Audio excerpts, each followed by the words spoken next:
In this video for Math 94, we'll cover problems on the third homework assignment, covering sections 8.3 and 8.4. In this video, we're going to focus on quadratic and polynomial functions and operations, like adding, subtracting, and multiplying, and these are like problems 1 through 9 on this homework assignment.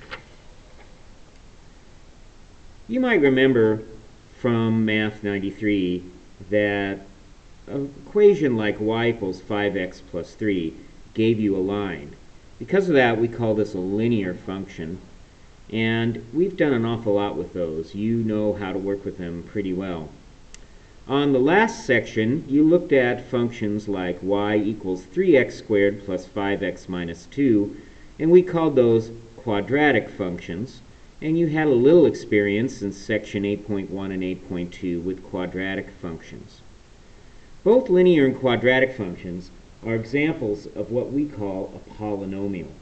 A polynomial function in variable x is a function that can be written in this form. Now this is pretty scary looking, but it's really not as scary as it seems.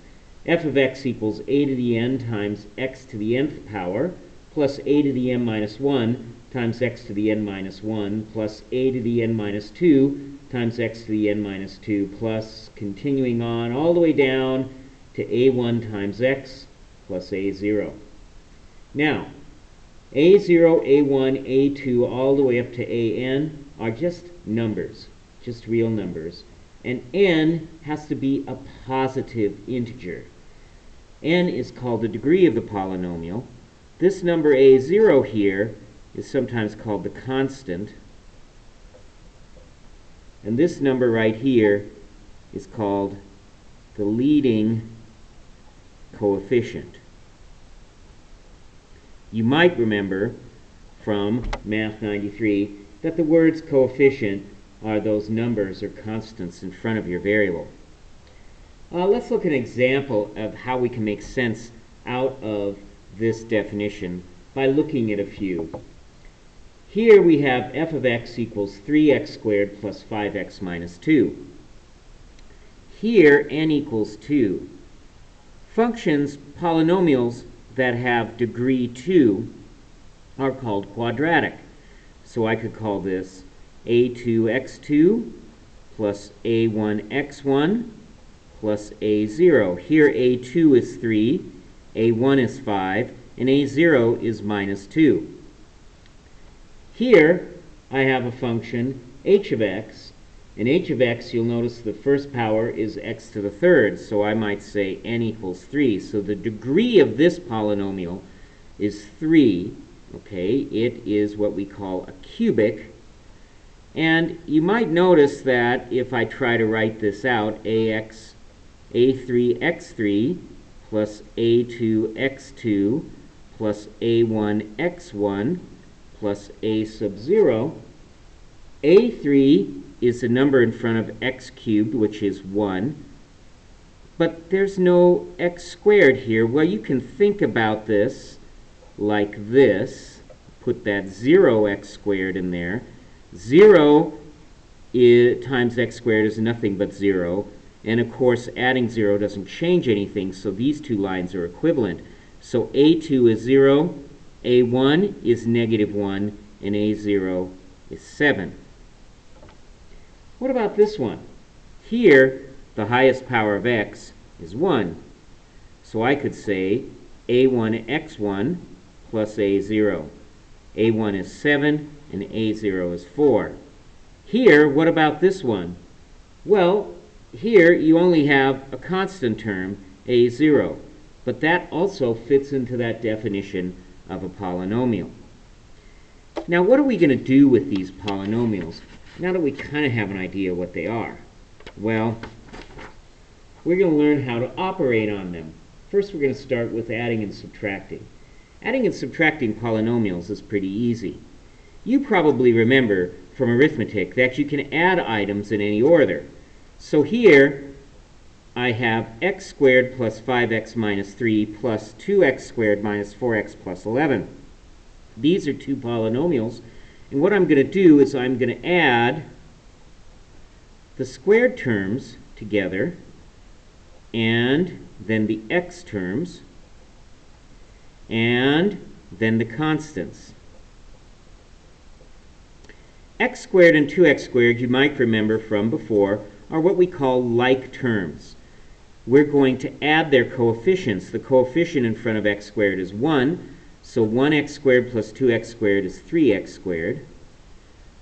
5x minus 4x is 1x. Again, I'm dealing just with the coefficients. 5x and 5 minus 4 is 1. And minus 3 plus 11, well, what's that? That is 8. Now, we don't often write that 1x there. We just write x. And there is my simplified form of this answer. With subtraction, you have to be a little careful. Notice this says 3x squared minus 5x plus 8 minus the quantity x squared minus 2x plus 1. When you're subtracting, I need to subtract each of these terms. So I'm going to do 3x squared minus 5x plus 8. And then I'm going to subtract x squared and subtract negative 2x. If I subtract negative 2x, that's add 2x. And if I subtract 1, that's going to be minus 1. Now, I don't need to group these together like I did above. I can kind of take a shortcut and say, look, 3x squared minus 1x squared is 2x squared. Minus 5x plus 2x is minus 3x. And plus 8 minus 1 is plus 7. Now, hidden in this is this idea of the distributive property, probably the most important property in algebra. And that is that if you have a number times a sum or a number times a difference, then what you do is you multiply that value times the first term and the second term. So a times b plus c equals a times b plus a times c, and a times b minus c is a times b minus a times c. If I do that last problem in light of the distributive property, I can kind of think about it this way. So I'll just write it down again. Now, this subtraction sign is the whole thing, but I'm going to consider this minus 1 times this. And then I'm going to take that subtraction sign and I'm going to write it as plus negative 1 times that whole thing. Now, according to the distributive property, you can distribute this negative 1 in. If I do that, first term is 3x squared minus 5x plus 8, excuse me. And this one is minus 1 times x squared, which is minus x squared, minus 1 times negative 2x, which is plus 2x, and minus 1 times minus 1, which is 1. 3x squared minus x squared again gives me 2x squared. Minus 5x plus 2x gives me minus 3x. And 8 plus 1. Okay, if I change this to have exactly the same problem as I had above, that was a plus 1 above. That gives me minus 1 instead, so 8 minus 1 is plus 7. So this distributive property gives you kind of an idea of how this works. But adding and subtracting polynomials is all about adding and subtracting like terms. Now let's look at an example that I'd like you to try here. You might try this on your own, and then restart the video when you're ready. Okay, first polynomial, 5x squared minus 3x plus 8. Now I'm going to distribute this minus sign. I sometimes like to draw these little arrows for myself to help me. That will give you minus 2x squared minus 4x plus 1. 5x squared minus 2x squared is 3x squared. Minus 3x minus 4x is minus 7x. And plus 8 plus 1 is plus 9. And there's our simplified form. So adding and subtracting polynomials works in that manner. Let's go on to the idea of multiplication. With multiplication of polynomials, again, this distributive property is going to be critical. So I'll write it down over here. Here you have 3x times the quantity 5x plus 8. I'm going to use this distributive property, and I'm going to multiply these together. 3x times 5x plus 3x times 8. 3x times 5x is 15x squared. 3x times 8 is 24x. And you're done. These can get a little more complicated. In this case, I have 5 times the quantity 3x squared minus 2x plus 1, minus 3 times the quantity 2x squared minus 4. Since this is a subtraction sign, like the last problem, I'm going to change that to plus negative 3. Now let's do our multiplication. 5 times 3x squared is 15x squared. 5 times negative 2 is negative 10x. And 5 times 1 is 5. Plus negative 3 times 2x squared is minus 6x squared. Negative 3 times negative 4 is plus 12. 15x squared minus 6x squared, what's that? That's 9x squared. So that was the first one. Minus 10x squared. Well, I don't have another x term, so that's all I've got. And 5 and 12 give me 17. So there is my multiplication. So multiplying polynomials, if one of these terms is either a constant or just a term involving x or a power of x times something else, involves a distributive property.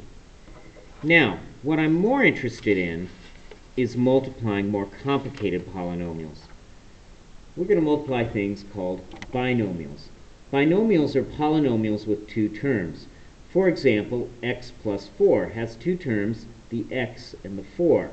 2x minus 1 has two terms, the 2x and the minus 1. Now I'm going to show you 3 ways to do this. The first way is the reason that this method works, and that goes back to our friend, the distributive property. So the distributive property is a times the quantity b plus c equals ab plus ac. In this case, I'm going to consider x plus 4 to be my a. And I'm going to distribute that over 2x minus 1. Now if I do that, I get x plus 4 times 2x minus x plus 4 times 1. Of course, x plus 4 times 1 is just x plus 4. But this 2x, now I can multiply that in, get 2x times x, that's 2x squared, and 2x times 4, that's 8x. To finish this up, I will have 2x squared plus 8x. And I can subtract both of these. That's minus x minus 4. So that's 2x squared plus 7x minus 4. Now, you might be thinking to yourself, there has to be a better way. So I'm going to show you what is my favorite method, which is called the box method. And the box method deals with the idea that multiplication works like area. Here's what I'm going to do. I'm going to draw a box, and on the side of the box I'm going to make 2 rows, one to represent each term in the initial polynomial, which is x and 4.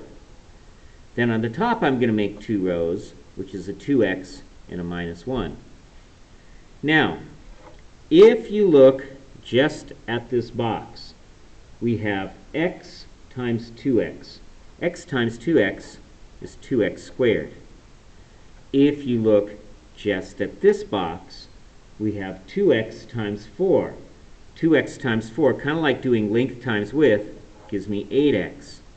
If I look at this box right here, x and negative 1, that gives me minus x And if I look at this box, I have a minus 1 and a 4. That gives me minus 4. Now, add all these terms. 2x squared minus x plus 8x minus 4. That gives you 2x squared plus 7x minus 4. Same answer, of course, as this method. You might notice that these two terms are like terms, and you can get very quick at this and add those two immediately. Another method that either instructors really love or really hate is called FOIL. And FOIL stands for first, outer, inner, and last. And that's an idea of the terms that we have here. These are the first two terms. What is x times 2x? That's 2x squared. These are the outer terms.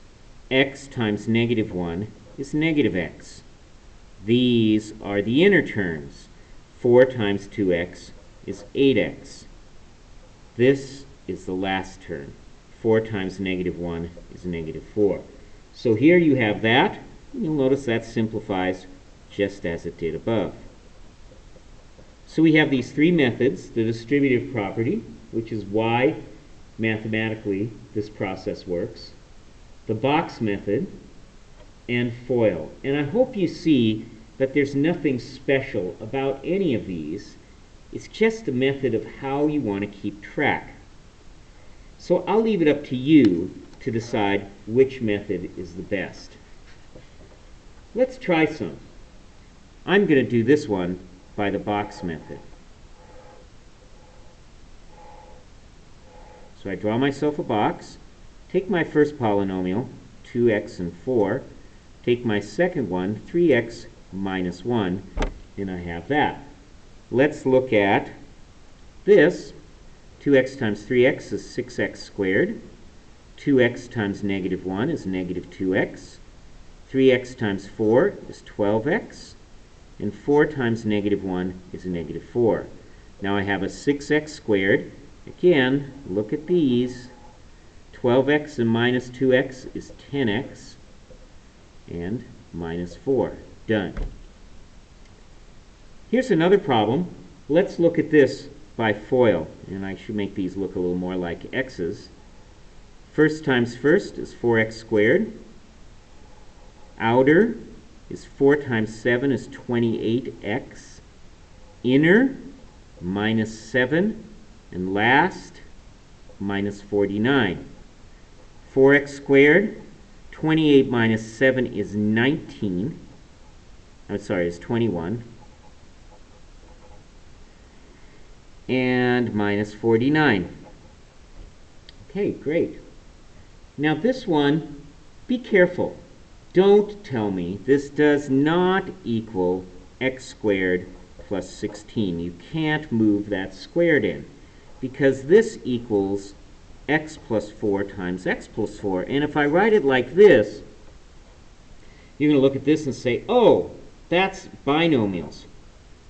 So I have to use distributive property, box, or FOIL. I'm just going to use the box again. X plus 4 times x plus 4. X times x is x squared. This gives me 4x and 4x and 16. So x squared plus 8x plus 16. Here's one I'd like you to try. Use any method you'd like, and turn the video on again when you're ready. I'm going to use my favorite method, which is box.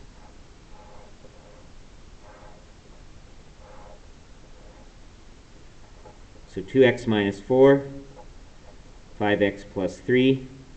5x and 2x is 10x squared. 2x and 3, 6x. 5x and minus 4, minus 20x. Minus 4 and 3 is minus 12. So I have 10x squared. My first one, 6x minus 20x. Again, just looking at these, gives me minus 14x minus 12. Excellent. Okay. Let's look at one that's a hard one. That wasn't binomials. These have 3 terms, and they are called trinomials. Now, I really like the box method for multiplying on this one. Distributive property gets very messy, and FOIL doesn't really work. You have a lot more terms than just a first, outer, inner, and last. But if you set up a box, noticing there are 3 terms here and 3 here, 2x squared, 4x, and minus 3, x squared, minus x, and plus 4. Why don't you take a moment to fill in these boxes?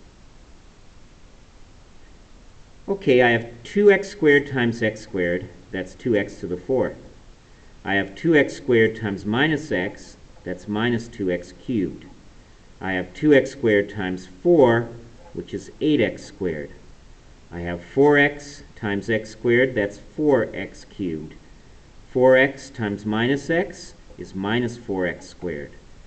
4x times 4 is 16x. X squared times negative 3, negative 3x squared. Negative 3 times negative x is 3x. And negative 3 times 4 is negative 12. Now you'll see I have a 2x to the 4th, no other x to the 4th, but where are my x cubes? Look at this. 4x cubed minus 2x cubed is 2x cubed. Where are my x squareds? Oh my goodness, they're right here, aren't they? Minus 3x squared minus 4x squared is minus 7, plus 8 is plus 1x squared. What about this? 16x and 3x is 19x and minus 12. So, no matter how large your polynomials are, you can use this box method to help you multiply. I hope you found this video useful.